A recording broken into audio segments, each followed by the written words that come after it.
atividade universitária em tempos atuais, impedindo, em larga medida, a passagem das trocas simbólicas em torno da democratização de seu acesso e, finalmente, das políticas públicas brasileiras voltadas ao patrimônio que apontam para preocupações até então não vistas e que revelam um primeiro balanço, uma ponta de iceberg daquilo que denomina-se patrimônio científico e cultural em nossas universidades, hoje iniciamos com uma mesa que aprofunda esse terreno tão abrangente do qual acompanhamos até aqui.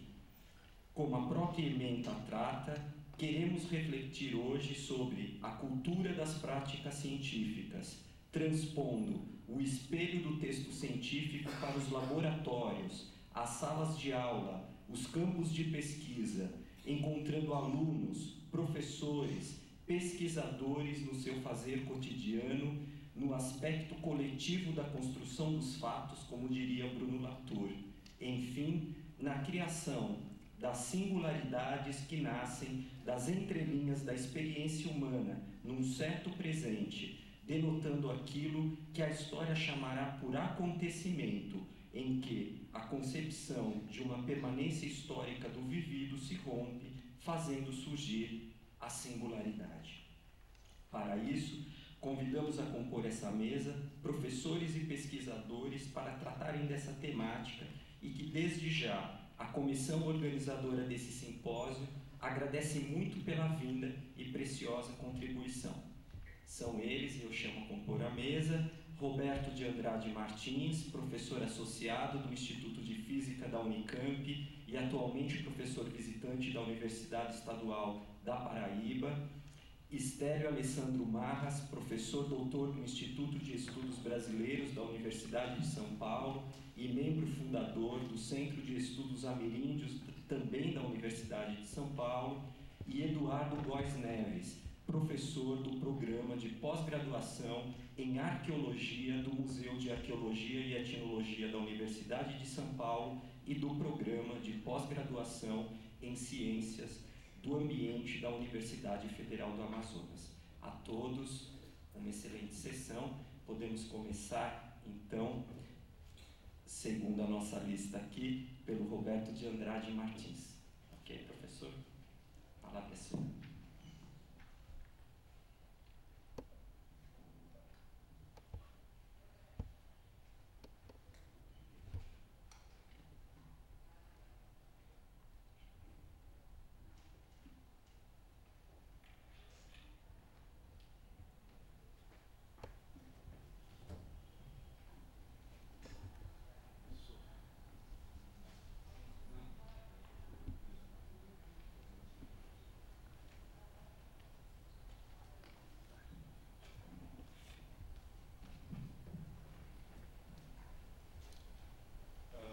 Bom dia a todos.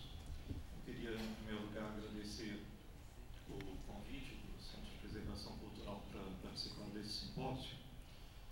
E, então, eu vou falar um pouco a respeito de questões de o que se passa dentro das universidades em termos de atividades, né, do interesse dessas atividades para estudos, por exemplo, de historiadores futuros, né? E a dificuldade de ter acesso a determinadas informações que não são normalmente registradas, né, no decorrer das atividades nas universidades, né?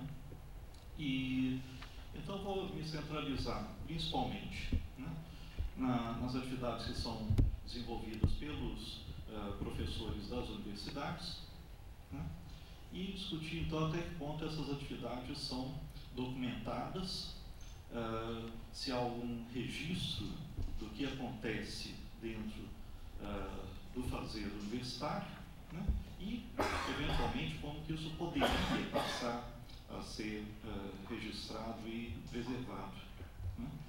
E dentro aqui da proposta do simpósio, essa apresentação, então, tem a intenção de contribuir para uma conceituação mais ampla, né, do patrimônio universitário, né?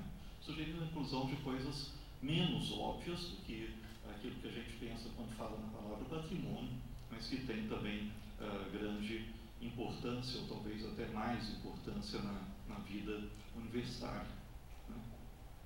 Então, quando a gente fala de um patrimônio universitário, né, quais são as coisas óbvias que vêm à mente? Bens materiais patrimoniais, onde você cola uma plaquetinha, né, patrimônio número tal, né, e prédios, equipamentos, os livros das bibliotecas, uma série de coisas desse tipo, né, que envolvem algum valor financeiro, principalmente acima de um determinado valor, essas regras todas da administração, né?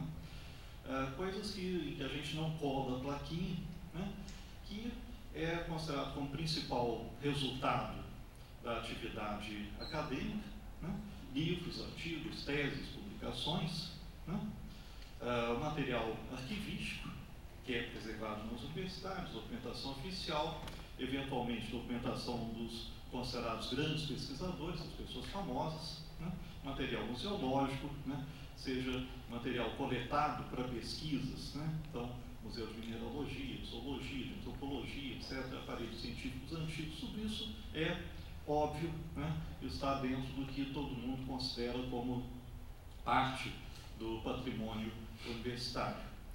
Mas será que são só essas coisas? Não, né? E para a gente ver o que está faltando, é necessário examinar de uma forma sistemática as atividades mais importantes que são desenvolvidas no ambiente da universidade, né, e pensar sobre os documentos e registros dessas atividades que o historiador futuro possa querer consultar. Preservar sempre tem que ter algum objetivo, né? Não é guardar por guardar, né? Mas para que isso vai servir, né? Então, como eu sou historiador da ciência, então eu penso desse ponto de vista de um futuro historiador, né? Então vou dar primeiramente um exemplo, né, centralizando num aspecto da universidade, que é o ensino, né? E vamos supor que o historiador do futuro quisesse saber como era o ensino na USP, que tipo de material ele poderá utilizar para saber como era o ensino aqui, né? Então, existe, é claro, uma documentação que é preservada normalmente, né? Os manuais com as estruturas curriculares, nomes das disciplinas, cargas horárias, eventos, programas, bibliografias, critérios de avaliação e aprovação são guardados nas coordenações dos cursos, né? Quando foram oferecidos, os nomes dos professores, listas dos alunos, notas, frequências dos estudantes, isso faz parte do registro acadêmico normal. Isso estará disponível no futuro. Mas isso é muito pouco, né? Isso é muito pouco, porque o historiador pode estar interessado em outras coisas, né? Como que eram as aulas? Né? Isso não é registrado, né? Como os alunos se comportavam durante as aulas? Né? Qual o nível das aulas, das avaliações? Né? Os professores eram rigorosos em suas avaliações? Então, quando a gente pensa, quer dizer, quando se faz trabalho sobre história da educação, né? O que o historiador da educação tem disponível para trabalhar? Legislação, livros didáticos, né, e registros acadêmicos. E ele não pode responder a essas perguntas com o material que é preservado normalmente, né? Então, se a gente pensar dentro de um enfoque de história em geral, né, já faz décadas que começou o interesse pela história do cotidiano, né? Muito bem. Qual é o cotidiano dentro das universidades e como que é possível estudar isso daqui a 20, 30 anos, saber como é a universidade de hoje ou saber hoje como era a universidade há 40 anos. Né? Bom, como o professor prepara as aulas? Né? Que tipo de material auxiliar ele utilizava? Né? Como eram os laboratórios didáticos? Que material os estudantes realmente utilizavam para estudar? Né? Usava apostila, usava livro, usava anotação, não usava nada, né? Cada professor preparava as aulas sozinho, havia uma orientação sobre como devia ensinar, quanto tempo o professor dedicava para preparar as suas aulas. Isso são coisas concretas, né? Que se você hoje ambiente universitário. Você pode ver, você pode observar, tá? Mas o que fica disso? O que fica disso para o futuro? Os estudantes de fato frequentavam as aulas e assistiam do início ao fim, ou apenas apareciam para registrar frequências. Quer dizer, o que aparece no registro acadêmico é frequência. Então, fulano teve 83% de frequência. A gente sabe que isso é uma ficção. Qual era a realidade? A frequência registrada era real ou fictícia? Os professores faltavam muito às aulas, as aulas duravam o tempo previsto. Como que era esse envolvimento dos estudantes e dos professores com o que se esperava deles? O professor atendia os alunos fora do horário de aula, de que forma, como era a interação entre os professores e os alunos, como, onde e quando os professores e os alunos estudavam, os estudantes colavam os trabalhos e provas uns dos outros, ou de livros, ou da internet. O professor se preocupava em fiscalizar as colas, ou fingia que não estava vendo nada. Os professores estavam realmente motivados para ensinar, eles se dedicavam ao ensino, faziam isso como era obrigação. Quem está dentro do ambiente sabe responder a maior parte dessas coisas. Essas coisas vão ficar na minha cabeça, na cabeça de vocês, e depois vão se evaporar. Não geram, normalmente, documentos, que é o material com o qual o historiador vai poder trabalhar no futuro. Se os estudantes eram motivados, não prestavam atenção às aulas, ficavam de corpo presente, faziam anotações das aulas, tinham a ver, o que o aluno anotava tinha a ver com o que o professor estava dizendo, como se vestiam os estudantes, qual era a aparência deles. Eu trabalhei muito tempo na Unicamp, e na Unicamp se dizia que tinha o layout básico do estudante da Unicamp, e que você podia reconhecer uma pessoa, se era estudante da Unicamp ou não, vendo no centro da cidade. O que é essa aparência do estudante ou do professor? E como que era a convivência? Os professores conversavam entre si informalmente sobre as suas atividades didáticas, era cada um por si. Havia reuniões de professores do departamento para discutir e planejar as atividades de ensino. Em que nível são tomadas as decisões dentro do que se espera que o professor faça na sua atividade didática? Novamente, dentro do ambiente a gente sabe, mas cadê o registro disso? Quais eram as atitudes das pessoas? Os estudantes consideravam os professores competentes, os estudantes se esforçavam para que as disciplinas fossem aperfeiçoadas, melhoradas na qualidade, realmente aprendiam o que se esperava que eles aprendessem. O processo de avaliação conseguia verificar se eles haviam aprendido. Os estudantes tratavam os professores de um modo respeitoso e vice-versa. Os professores tratavam os estudantes de um modo respeitoso, ou ocorria assédio psicológico, tratamento violento, assédio sexual por parte deles, etc. Novamente a gente sabe muitas coisas que acontecem, e que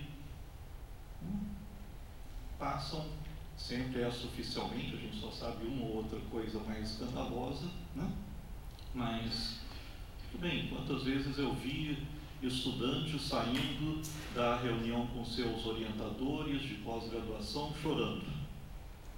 Muitas vezes. O que se passa? Quem quiser entender essa interação que ocorre no ambiente universitário, o que pode utilizar para estudar isso? Como era o relacionamento entre os professores e estudantes fora do ambiente de aulas? Será que encontravam só na aula e acabavam, encontravam-se em atividades culturais, esportivas, diversões, bares, festas, almoços, atividades políticas, religiosas? Que outros vínculos existem entre as pessoas? E aula era simplesmente aula, ou era também um palanque para o professor apresentar as suas opiniões sobre outras coisas, sobre política, sobre religião e outros assuntos sem relação direta com o conteúdo da disciplina? A gente também sabe que isso ocorre bastante. Como era o ambiente das salas de aula, dos laboratórios, móveis, equipamentos, distribuição de espaço, dava realmente para os alunos verem bem o que estava acontecendo, as salas eram bem iluminadas, ventiladas, como que o professor falava, se ele escrevia de um modo compreensível, né? Então, vocês veem que tem um enorme número de perguntas sobre o ensino universitário que o historiador do futuro poderia querer fazer e que não podem ser respondidas utilizando os registros acadêmicos que costumam ser preservados, né? Então, o que a gente preserva, normalmente, o que os mecanismos da universidade estão preparados para preservar, não dão uma visão do que realmente se passa nessas atividades. Então, se alguém quiser estudar o que se passa no ensino nas universidades, que tipo de registros, né, poderiam auxiliar os historiadores do futuro, né, com esses e outros questionamentos? Registros que geralmente existem, mas não são preservados, não fazem parte daquele elenco que eu coloquei no início, mas que são produzidos e depois desaparecem rapidamente. Existem, já vou citar, né? E registros que não costumam ser produzidos e poderiam ser produzidos dentro de uma política de preservação desse patrimônio imaterial da universidade, né? Então, o que é produzido, mas depois desaparece, né? Anotações de aula e materiais didáticos elaborados pelos docentes. Tudo bem, o professor vai dar aula, ele anota alguma coisa. Antigamente a gente fazia transparência para o projetor, atualmente faz uma apresentação PowerPoint, qualquer coisa assim. Tudo bem, isso é volátil, né? Isso fica com o professor durante algum tempo, depois ele mesmo se desinteressa, né? Isso não vai ser preservado, né? Então a gente não sabe nem qual era o conteúdo das aulas, né? Do lado dos estudantes, tem também registros que não são preservados, como cadernos, né, de anotações, outros registros, por exemplo, anotações em notebook, atualmente, coisas desse tipo, muitos alunos gravam, né, aulas para ouvir depois. Ok, novamente, é produzido um registro, mas ele não é preservado, né? É um material que poderia ser extremamente útil para estudos posteriores. Provas, trabalhos dos estudantes, e-mails dos estudantes trocando ideias a respeito das aulas dos professores e do ensino, né? Vejam, né? Pensem um pouco naquele tipo de perguntas que eu fiz e como uma certa amostra de e-mails trocados pelos estudantes poderia trazer luz sobre uma opção desses aspectos, né? Então, existe um registro temporário, né? E-mails dos professores sobre assuntos relacionados ao ensino, e-mails entre os professores e os seus estudantes, né? Tudo bem, existem coisas, né, mas que somem depois, né? Eu não estou dizendo que agora a gente precisaria pensar em guardar tudo, né? Muito bem, então a gente pega 50 mil estudantes e pede que no fim do ano eles depositem, né, todos os seus cadernos de anotação. Não, né? Mas o que ocorre atualmente é não preservar nada, né, desse material dos estudantes, material não burocrático dos professores, etc. E isso então é uma catástrofe, né?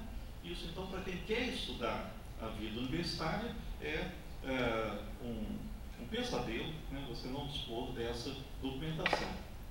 E o outro aspecto é que há também coisas que não são registradas, poderiam também ser registradas como amostras, como exemplos para o estudo posterior. Por exemplo, filmagem de aulas, né? Não apenas mostrando o professor, mas também os alunos, sala de aula, os equipamentos, etc., né? E aqui, é claro que tem várias possibilidades. Uma possibilidade é você chegar para o professor e dizer: olha, professor, nós queremos na semana que vem gravar uma aula sua. Ok, isso não vai ser uma aula típica, né? Quando eu era estudante aqui na USP, eu morava no CRUSP, no conjunto residencial, que tinha um restaurante famoso pela má qualidade da alimentação, né? Os alunos reclamaram, isso foi para a Assembleia, né? E então se formou uma comissão de deputados, e aí eles avisaram ao restaurante da USP, do CRUSP, que iam fazer uma inspeção no dia tal. Nossa, como foi bom o almoço aquele dia. Mesma coisa se você avisar, né? Agora, se você criar uma certa rotina, né, que o professor fica de saco cheio porque todos os meses vai alguém lá para filmar as aulas, né? E ele está avisado de que, né, mais ou menos uma vez por mês vai alguém lá filmar a aula e ele nem sabe, nem quer saber qual é o dia. A gente tem uma maior naturalidade, né? Registro de entrevistas com professores e estudantes sobre questões como as indicadas anteriormente, né? Registrar diálogos, conversas sobre isso, e, evidentemente, a gente precisa ter pesquisadores trabalhando nisso, vivendo essas situações, como faz um antropólogo, né? Dentro de uma cultura especial que ele quer estudar, né? E participando de aulas de grupos de estudo, reuniões com os professores e alunos, como se fosse um estudante que está lá envolvido, né? De tal modo que fique mais ou menos invisível, né? Não perturbe demais o que está acontecendo, né? Bom, então, evidentemente não é necessário produzir registros detalhados de tudo, né? Mas, novamente, a falta de iniciativa atual que não registra amostras significativas dos processos educacionais das universidades é inaceitável, né? E como não é possível preservar e registrar tudo, então é necessário tomar decisões, fazer escolhas, né? E essas escolhas dependem dos objetivos para os quais será feita a preservação e registro das informações, né? Claro, então, o que é preservado é geralmente por causa de necessidades legais e burocráticas, né? Mas estou pensando em outros tipos de utilidade para estudos de historiadores, né? Isso é o que eu tenho principalmente em mente, né? Então, para a gente poder ter uma visão mais adequada daquilo que poderia ser preservado e registrado, né, a gente precisa examinar de uma forma mais ou menos sistemática, né, eu dei um exemplo, né, mas quais são as atividades, né, que os membros da comunidade universitária desenvolvem, né, todos, né, não só professores, né, os estudantes de graduação, os estudantes de pós-graduação, os funcionários, os técnicos de laboratório, as pessoas que trabalham nas bibliotecas, etc. Se a gente não trabalha com todos os atores da comunidade universitária, a gente também fica com uma visão distorcida das coisas, né? Mas eu vou me concentrar aqui nas atividades dos docentes, né, porque o tempo é curto, né, e não dá para também falar sobre tudo, né? Então, as principais atividades dos professores universitários geram, em alguns casos, registros importantes e que eu já vou mencionar, né, e que poderiam ser preservados, e tem aspectos que normalmente não geram registros, mas poderiam ser registrados. Então, em relação à atividade didática, eu já coloquei alguns dos aspectos, né? Outro tipo de atividade do docente é formação de pessoal, né? Ele tem que selecionar bolsistas e orientandos. Como que um professor decide se ele vai aceitar ou não uma pessoa para orientar? A gente tem registro do resultado, né? Então, fulano orientou tais pessoas, aparece no currículo dele e do aluno, tá? Como se passa isso, né? Ele elabora projetos de pesquisa para o estudante, sozinho, quando é iniciação científica, mestrado, com colaboração do estudante, se é doutorado, orienta os estudantes, tem reuniões, conversas, acompanha os estudos teóricos ou práticos dos orientandos, né? E participa então de atividades, né, com os estudantes, de ler, discutir, rever, corrigir comunicações que os estudantes estão escrevendo, artigos, relatórios, dissertações, teses. Como que isso se passa? O que ocorre durante um trabalho de orientação, né? Claro que varia de uma pessoa para outra, né? E quando eu estava no início da minha carreira, por exemplo, eu tive a oportunidade de conversar com um matemático importante, o professor Leopoldo Narni, lá do Rio, e uma pessoa muito importante na história da matemática brasileira, né? E eu tinha dúvidas assim sobre o meu procedimento, e uma hora eu perguntei: professor, quando o senhor orienta um estudante, até que ponto, né, o senhor contribui na dissertação ou tese, põe a mão, escreve alguma coisa, não escreve, fica como está, né? E aí ele parou, pensou assim e disse: olha, eu nunca datilografei a tese dos meus estudantes. Ponto. Esse tinha sido o limite dele. A única coisa que ele nunca tinha feito. Né? Mas punha a mão pesadamente dentro do trabalho dos estudantes. Como é que a gente pode saber o que acontece e o que não acontece? Né? Por outro lado, tem os casos que a gente sabe do estudante que chega na defesa e diz para todo mundo: meu estudante não leu a minha tese. Ele vai ler talvez antes da defesa. Como que essas coisas acontecem? O que acontece? Bom, outra área de atividade, evidente, é a pesquisa. Né? O pesquisador faz levantamentos bibliográficos, leituras, estudo. Como é que a gente sabe o que ele leu de fato? Né? O que está na bibliografia do trabalho não quer dizer que ele leu, e vice-versa. Né? Ele elabora projetos, como que ele faz isso, sozinho, em grupo, solicitação de recursos para pesquisa, organização da pesquisa, planejamento de atividade de grupo, quando é o caso, montagem de infraestrutura para pesquisa, obtenção e treino de auxiliares, quando é o caso, reuniões com as pessoas, planejamento de ações como observação, coleta de dados, trabalho de campo, entrevistas, experimentos, etc. Né? No caso do trabalho de campo, ele tem que se deslocar, tem que viajar, contato com aquilo que ele está estudando, coleta de informações. A gente tem o resultado final, mas qual é o processo pelo qual o trabalho final é construído? Né? Então, o trabalho do laboratório tem toda a questão de envolvimento com equipamento, realização de experimentos, observações, medidas, e ao longo desse trabalho ele vai fazendo anotações, esboços, rascunhos, versões preliminares de resultados que têm uma vida breve. Né? Discussões com colegas ou estudantes e outros colaboradores que não são registrados, redige diversas versões dos trabalhos, ele vai pretender publicar, alguns livros são publicados, ficam no computador dele, atualmente é computador, né? Antigamente para ser manuscrito à mão, máquina de escrever, etc. Né? Tinha mais chance de ser preservado, na verdade. Né? Ele elabora relatórios de pesquisa, quando necessário. Grande parte, então, há produção de alguns registros, mas que são voláteis, que tendem a desaparecer. Né? E depois, quando ele já tem alguns resultados, ele vai difundir esses resultados, realiza seminários, discussões, comunicação informal com colegas, manda um e-mail, conversa por telefone, ao vivo, apresenta em congressos, publica os trabalhos. Né? Então a publicação está lá. Né? Mas como se dão os passos também para conseguir publicar?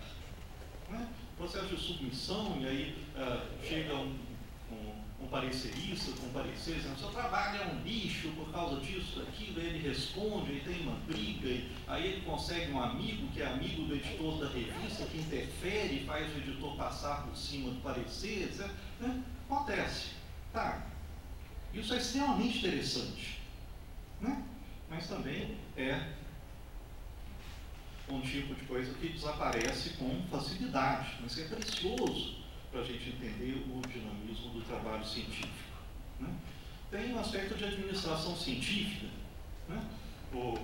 Dependendo do professor, ele vai organizar novos grupos, laboratórios, infraestrutura para pesquisa, pode ser uma biblioteca, pode ser um arquivo, pode ser um museu, pode ser uma opção de coisas.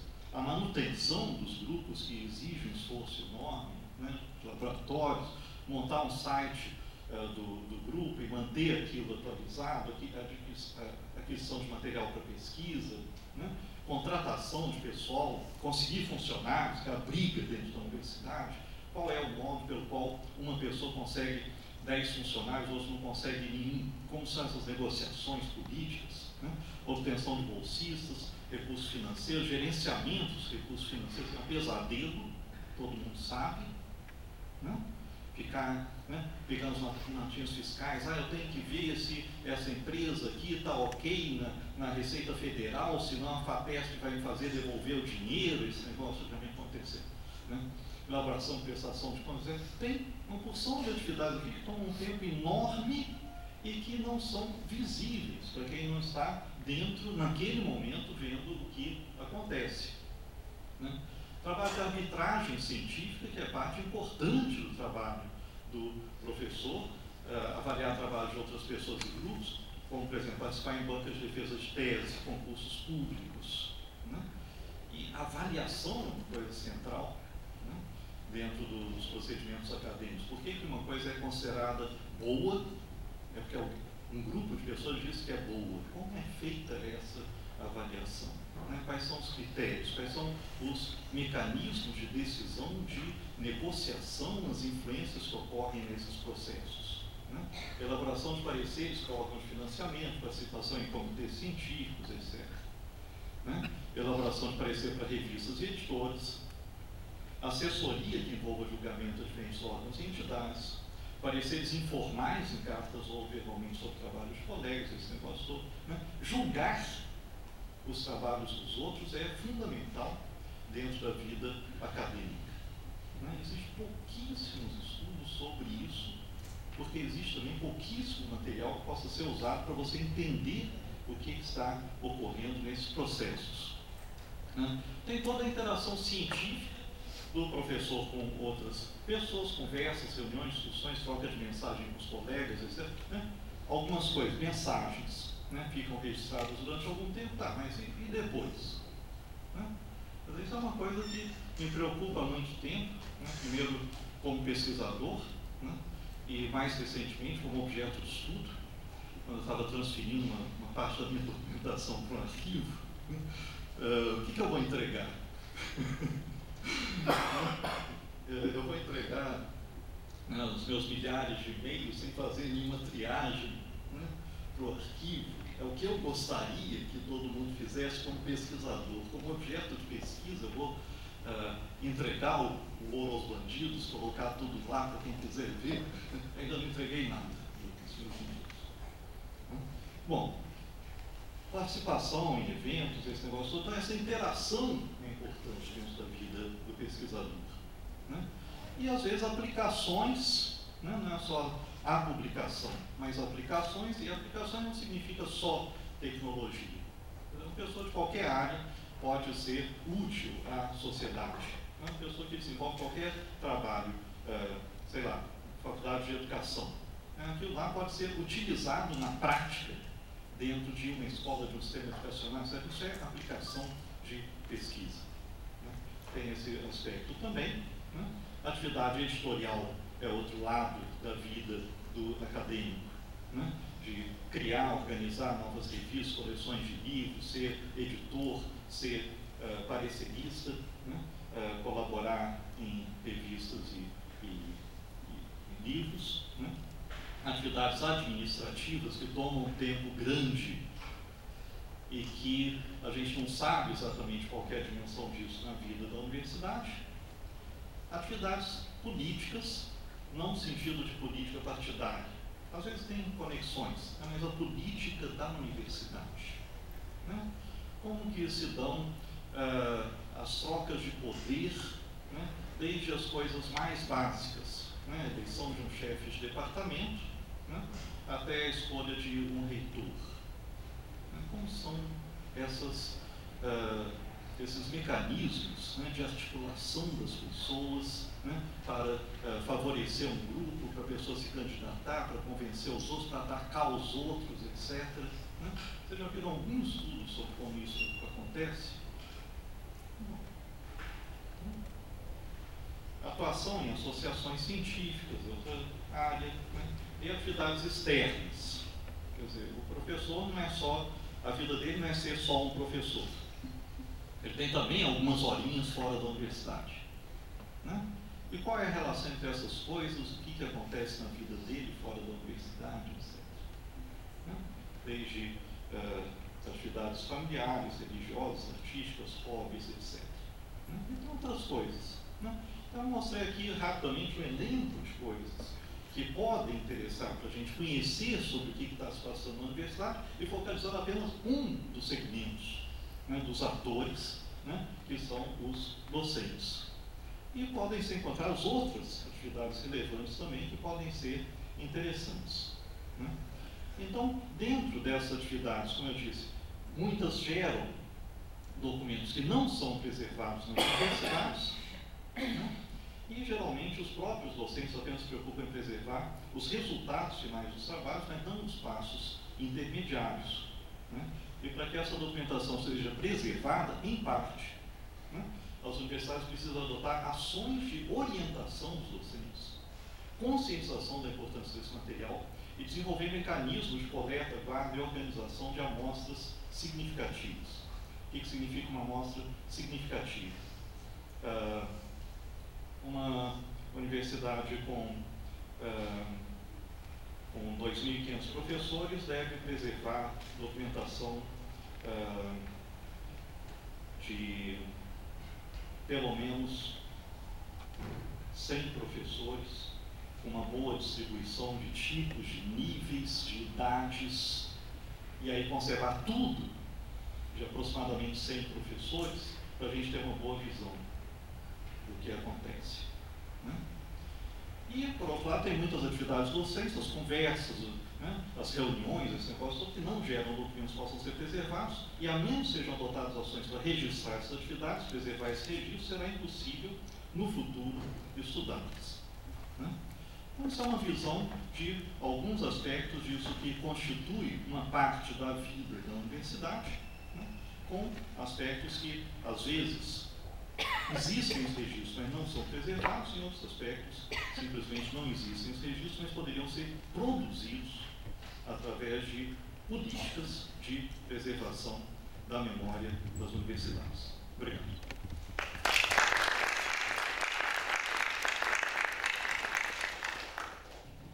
Passamos a palavra agora para o professor Estélio, por favor. Bom dia. Quero, evidentemente, começar agradecendo o convite da professora Fernanda Peixoto, professor José Lira, para esse simpósio. Eles me colocaram o desafio de relacionar o meu campo de estudos, que é esse da antropologia da ciência e da tecnologia, também chamado Science Studies, ou ainda antropologia da natureza, antropologia da razão, antropologia dos modernos, enfim. Relacionar esse meu campo com o tema do simpósio, esse do patrimônio universitário, e também com base na experiência que eu tive no meu doutorado em etnografar laboratórios de ciência. Eu agradeço a confiança dele, mesmo diante da minha primeira reação, que foi, na verdade, a reação ao convite. A primeira foi de reclinar, porque eu francamente não via como eu pudesse efetivamente contribuir para a discussão desse simpósio. Eles vislumbraram aí alguma contribuição da minha parte, eu espero não decepcioná-los, ou não muito, com que, afinal, eu consegui preparar para apresentar aqui. De todo modo, dizer que eu me sinto muito honrado em participar dessa mesa e agradeço o convite. É verdade que a minha formação em ciências sociais e antropologia poderia me levar a refletir, como fazem alguns dos meus colegas, sobre patrimônio, em especial patrimônio cultural, que de fato é um assunto quente e mostra diversas interfaces com os estudos de antropologia.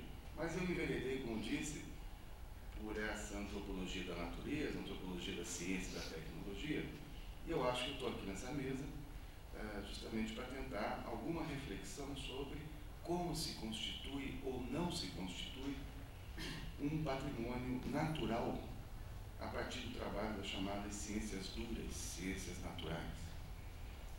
Em todo caso, eu tenho que assinalar claramente que eu nunca tive no meu horizonte de pesquisa o tema do patrimônio, de maneira que eu devo marcar logo de saída essa minha exterioridade em relação ao assunto. Então, o melhor que eu mesmo posso esperar aqui é justamente tentar tirar partido, tirar algum proveito dessa minha exterioridade em relação ao tema, tentar converter essa exterioridade em alguma coisa produtiva. Claro que não tem aí nenhuma garantia de sucesso nessa empreita. Mas então isso, eu nunca refleti sobre os assuntos do patrimônio em particular, por isso que eu estou achando por bem começar.